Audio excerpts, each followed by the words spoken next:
बादामी मुस्की चेहरा पे बोला हो, छुपल सारा भीतर के राज अपन खोला हो। आइल कैसे बादामी मुस्की चेहरा पे बोला हो।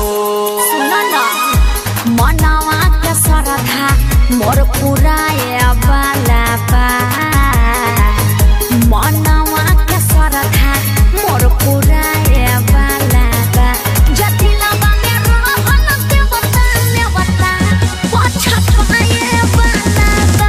जतिलावा में रहन के बता पछत पाए वाला बा।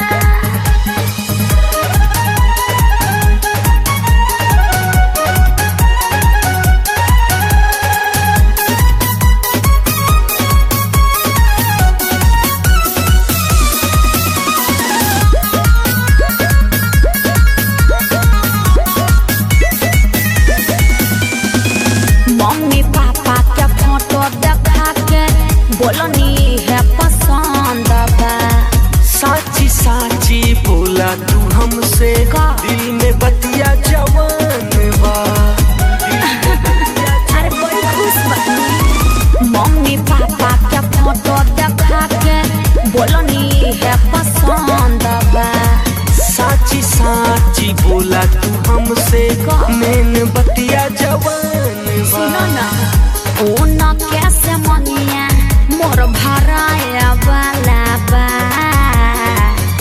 ऊन कैसे मनिया मोर भराए वाला बा।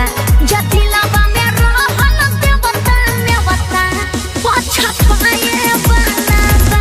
जतिलावा में रहन के बता पछत पाए वाला बा।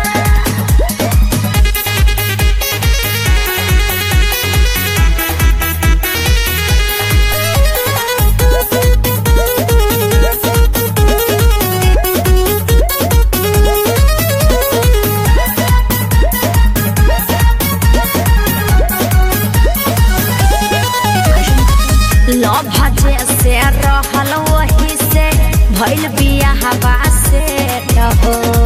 एहो करे जाई बतिया कहलू हमसे ले तू हो। अरे हमार सरधा फूट गई। लव से रहल वही से भइल बियाहवा से रहो।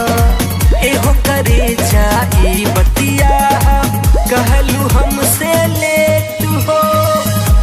संजीव प्रेम के हथवा धराए वाला बा।